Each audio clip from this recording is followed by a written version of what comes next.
Hello, darkness, my old friend. I've come to talk with you again. Because a vision softly creeping left its seeds while I was sleeping, and the vision that was planted in my brain still remains within the sound of silence. The sound of silence by Disturbed. Or I guess by Disturbed. I'm thinking of an older school song when I'm thinking that, but that fits well. Jags lose 4 straight start season. 9th of the last 10. Falling in heartbreaking fashion, but not surprising fashion. 24-20 to Houston Texans. I did a live reaction of this video. I think I'm going to start doing that when I can. Not every game, but just make it interesting.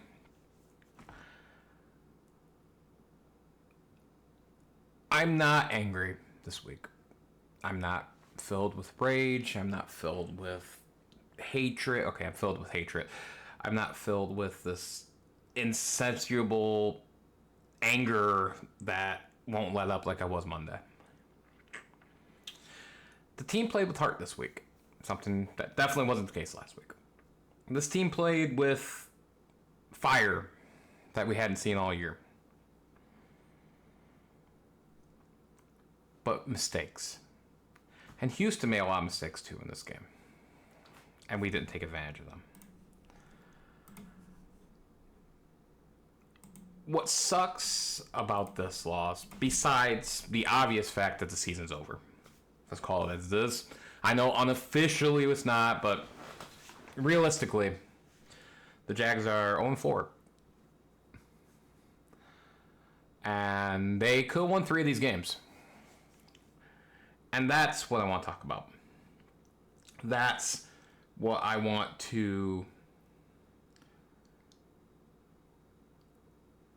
That's what I want to go over and what bothers me, right?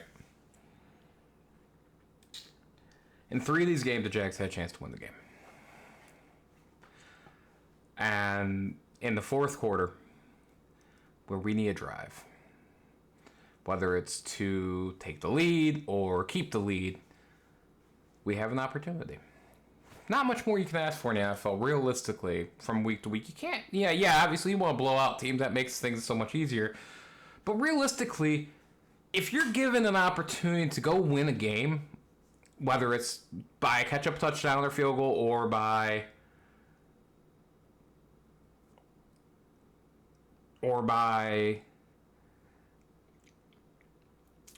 sustaining a lead, right? You do it. You're happy.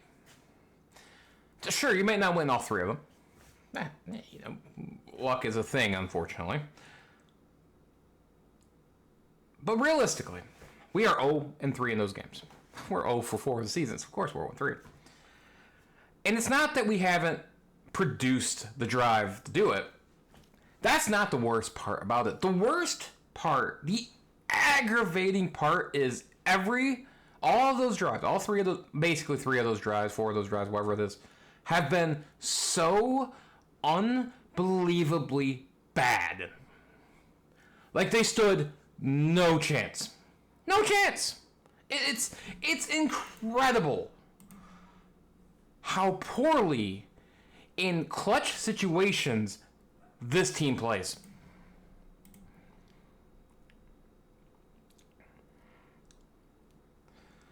The Jags against the Dolphins, after they tied it up at 17, had an opportunity to go down the field with not much time left. So it was under 5 minutes. Had the opportunity to go down the field, maybe get a game-winning field goal, or at least a go-ahead field goal. They went a absolutely impressive 3 plays, minus 15 yards. Somehow took 2 minutes off the clock in that scenario as well. That was week 1. Week 2 may have been even more impressively bad, as they come back down big, 16-3 at the half, or 16-3 at one point. It wasn't at the half. And so it's 16-13 in the 4th quarter. with just under 2 minutes to play. Yes, it's 1st and 10 at the Jacksonville 2, but hey, you have an opportunity to win the game. So what happens on the very first play? Safety. A poor safety. But you know what? The Browns be browning. Oh, those Browns be browning. They give you an opportunity with a minute 27 left, and you don't convert it. Yes, minute 27 at your own 10 is not great. Acknowledge that. Can't argue that. That's tough. But you have the opportunities. That was not embarrassing, at least. But hey, you know what? Couldn't quite get there. And then today, under 4 minutes ago, have a lead for a change for the first time all year. Okay, that's not inaccurate, but for in terms of late game, for the first time all year, you have a lead with under 4 minutes to go. You just need a couple first downs. You don't need to drive the length in the field. It is time for your $55 million quarterback and your offense to put the game away, save what's left of the season. And you go 3 and out with 2 incompletions.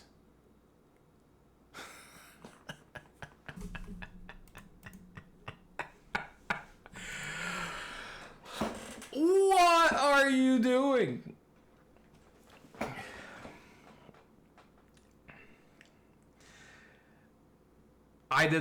As I mentioned, I did the live stream of this, right? I did a live reaction, and you can watch that final drive of the Texans where you just knew that I knew that undying feeling of inevitability. That Houston wasn't scoring a field goal. No, that's too good. They were scoring a touchdown, and they were going to do it late in the clock, and it was going to be basically no time for the Jags to do anything. And that's exactly what happened. 24-20.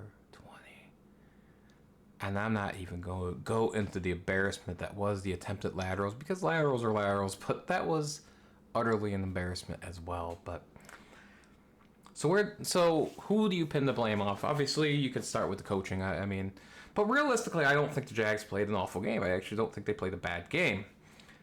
Missed opportunities is where it's at. Specifically with Trevor.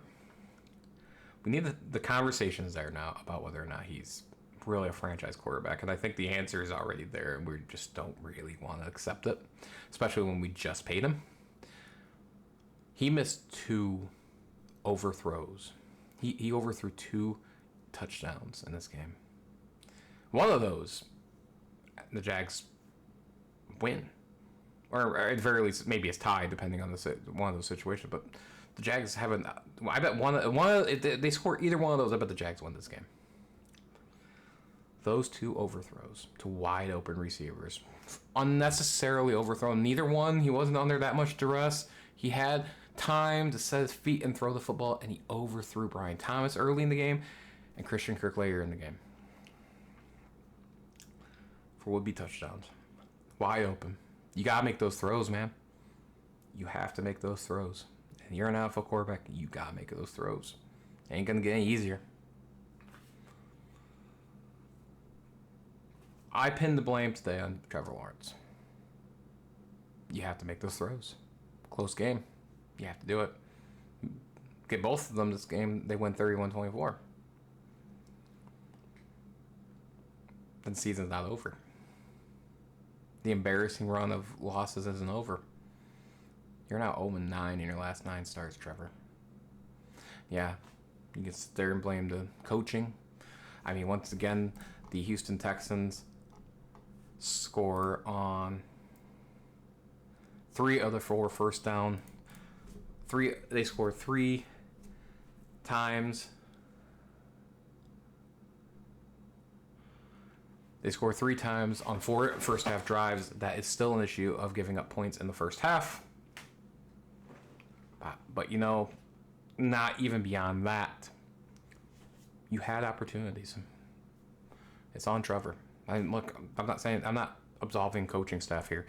At this point, I will acknowledge that we're on Trevor watch. Or not Trevor watch, Doug watch. When he's going to get fired. I don't know the answer to that. I don't know the right answer to that realistically. Because, what is the right answer to that? I don't know. You have the Colts and Bears at home. You got the Colts next week, and you got the Bears and Patriots in London, and you got the Packers. When is the right time? I don't know when the right time is. I really don't. But it's going to happen. Could it be at the end of the season? Very well could be. Let them finish out the season. I'm not opposed to that at this point. Let him try to figure out something. If you really think he's the right guy at this point, or if he's willing to get rid of Press Taylor, I'd be relatively okay with it. Because at this point, I don't know if firing Doug Peterson does what you want it to do, right? The only reason you fire Doug Peterson is to try and get a jump on guys that you want to potentially hire, and you can't interview anyone in the season, so I don't know if that's. We kind of did that last time with Doug Peterson after Urban Meyer, and we had one of the worst coaching searches of all time. It was a disaster, right?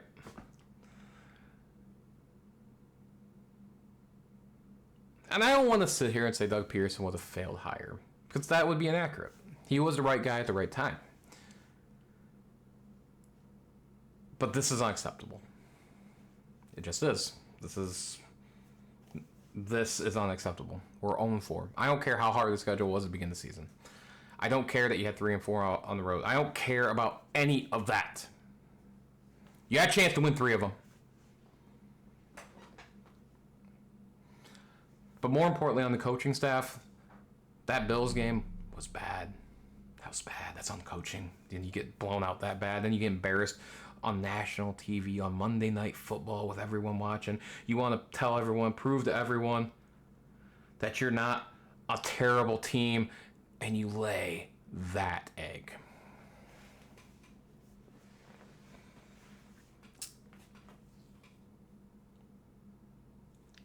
I said at the beginning, I'm not angry this week.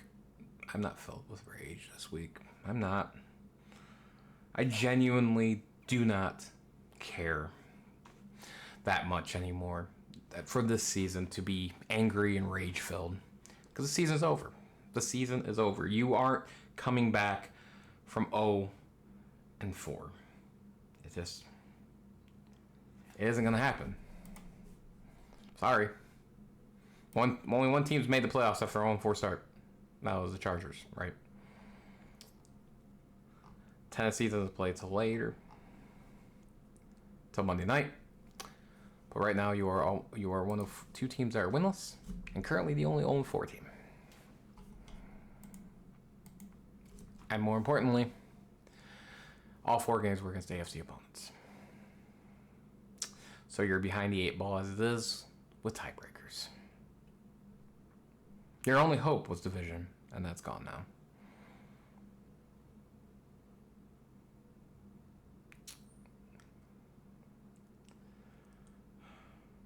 I say it every week, seemingly. I really hate rooting for perennially bad football teams, or perennially bad teams in general. It hurts. It sucks. Like, your 2 options are to just feel pain every week, or not watch a game you love, right? I love football. I love watching football. I love watching hockey. But 2 teams that I root for are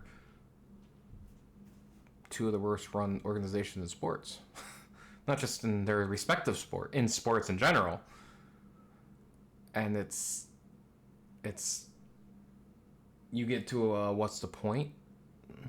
What's the point of caring if your team's never going to be good? If they're never going to fix their ways, if they're never going to figure it out, right?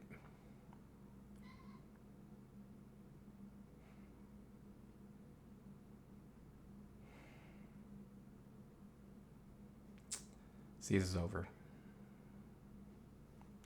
Before it really had a chance to begin. Till next time, everybody. Deuces.